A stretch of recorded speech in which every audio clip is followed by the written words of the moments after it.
Ma asaba min musibatin illa bi'idnillahi. Tidak ada sesuatu musibah pun yang menimpa seseorang kecuali dengan izin Allah. Maka ayat tersebut menunjukkan bahwa semua keburukan yang ada di alam dunia itu merupakan ketentuan Allah dan takdirnya. Walqaulihi ta'ala ma asaba min musibatin illa bi'idznillah. Tidak ada sesuatu musibah pun yang menimpa seseorang kecuali dengan izin Allah. Apapun yang terjadi, maka itu sebagai ketentuan Allah. Tentu ayat tersebut bertentangan dengan surat Asy-Syura ayat 30. Allah berfirman, "Wa ma asabakum min musibatin fa bima kasabat aydikum wa ya'fu an katsir." Dan apa saja musibah yang menimpa kamu, maka adalah disebabkan oleh perbuatan tanganmu sendiri. Karena kamu melakukan perbuatan dosa, sehingga kamu ditimpa oleh petaka.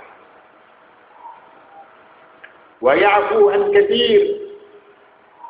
Dan Allah memaafkan sebagian besar dari kesalahanmu.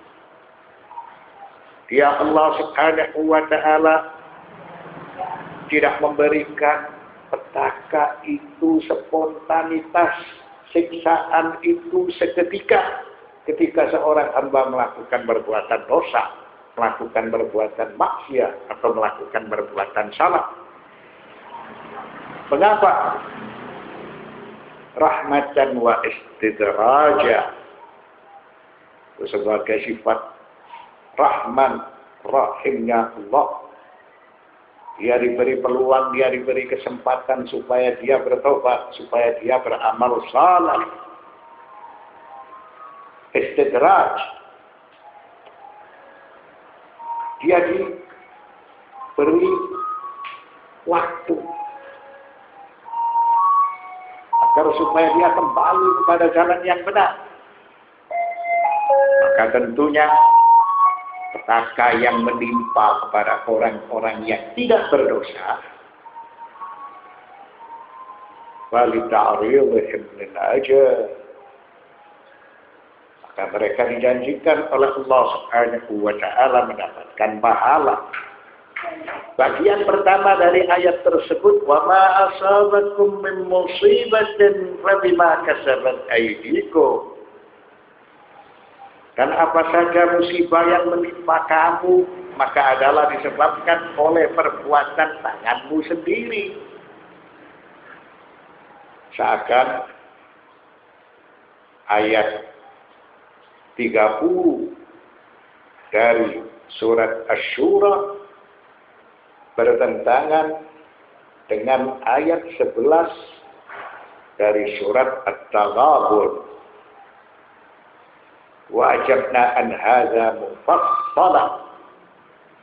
Dan kami telah memberikan jawaban secara terperinci pada ayat 78 dari surat An-Nisa. Artinya sudah dijelaskan oleh beliau pada pembahasan terdahulu. Wa yatalakhasul jawabu bi anna ayyat karisatin yakunu masdaruha at-tabi'ata kal-zilzali wal qahti فإنها تنسب إلى الطبيعة مباشرة. Suatu kesimpulan, jawaban yang kita berikan bahwa setiap petaka, peristiwa yang menimpa kepada manusia itu semuanya kembali kepada alam. Dicontohkan seperti gempa, paceklik. Maka keduanya itu kembali kepada hukum alam. Dan siapakah yang memberlakukan hukum alam? Yang memberlakukan hukum alam adalah Allah Subhanahu wa ta'ala. Wa hadhihi hiyal ma'niyatu bi qawlihi ta'ala ma asaba min musibatin illa bi idznillah. Maka itulah yang dimaksudkan dalam ayat 11 dari surat At-Taghabun. Tidak ada sesuatu musibah pun yang menimpa seseorang kecuali dengan izin Allah. Karena mereka ditimpa oleh hukum alam. Seperti badai, banjir, longsor, gempa, paceklik. Itu semuanya dinisbatkan kepada hukum alam. Lalu yang membuat aturan di hukum alam itu adalah Allah Subhanahu wa ta'ala. Sehingga dalam surat At-Taghabun ayat 11 Allah berfirman, "Ma asaba min musibatin illa bi'iznillah." Tidak ada sesuatu musibah pun yang menimpa seseorang kecuali dengan izin Allah. Wa ayatu musibatin yakunu masdaruha al-ihmal wa fasadul awda'i fa innaha tunsibu ila su'i ikhtiyaril muhmili wal mufsid. Jadi petaka-petaka itu semua juga kembali kepada ulah manusia. Karena manusia menganggap sepele. Dan manusia berbuat kerusakan di darat atau di laut. Sehingga ketika manusia menganggap perbuatan dosa dan salah itu sepele, serta manusia berbuat kerusakan di darat dan di laut, kemudian itu semua dinisbatkan pada tangan-tangan manusia. Waliqaulihi ta'ala wa ma asabakum min musibatin fabima kasabat aydikum. Dan apa saja musibah yang menimpa kamu maka adalah disebabkan oleh perbuatan tanganmu sendiri. Manusia berbuat dosa, manusia berbuat maksiat, manusia menganggap perbuatan salah dan perbuatan dosa itu remeh. Dan manusia berbuat kerusakan di darat dan di laut. Zaharal fasadu fil barri wal bahri bima kasabat aydin nas. Sehingga itu semua dinisbatkan kepada tangan manusia. Wa may yu'min billahi yahdi qalbah. Dan bagi yang beriman kepada Allah niscaya dia akan memberi petunjuk kepada hatinya. Inna Allah subhanahu yu'amilul insana bima yakhtaruhu li nafsihi. Allah subhanahu wa ta'ala memperlakukan kepada manusia apa-apa yang manusia lakukan untuk dirinya.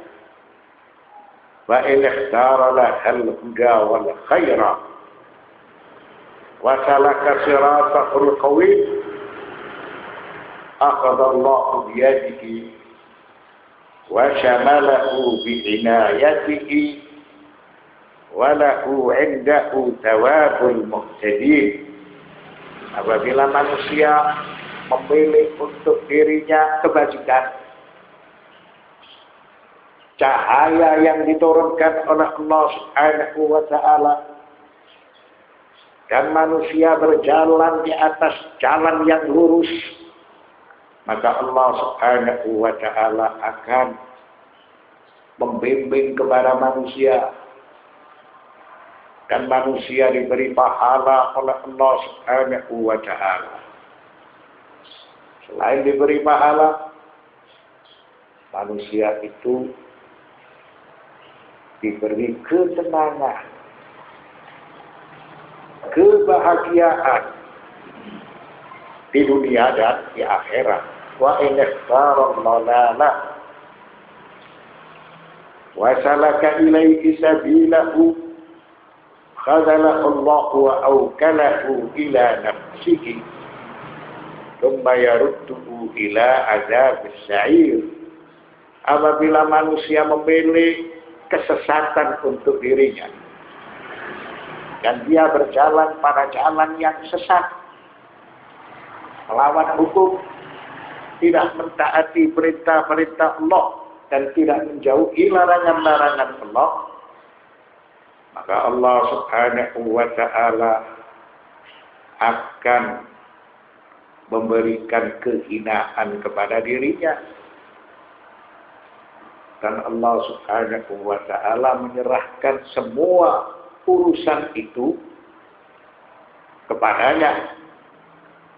Allah tidak mencampuri urusan dia, dan kelak dia akan mendapatkan siksaan yang pedih serta kembali kepada as-sa'ir, api neraka yang panas. Wallahu bikulli syai'in alim. Dan Allah Maha mengetahui segala sesuatu. Ya'lamu man yarhamu nafsahu fayarhamahu. Allah Subhanahu wa ta'ala mengetahui kepada seseorang yang berbuat baik kepada dirinya, maka Allah merahmatinya. Wa man yu'ridu 'anil halaki 'amidan fayuhlikahu. Dan bagi yang selalu melakukan perbuatan-perbuatan yang melawan hukum, maka dia akan dibinasakan karena dia melakukan dengan kesengajaan. Dia sudah diberi penjelasan oleh Nabi yang telah diutus oleh Allah, dan dia telah dibacakan firman-Nya, akan tetapi dia menolak dan dia melakukan perbuatan melawan hukum, sehingga Allah Subhanahu wa ta'ala membinasakan dirinya.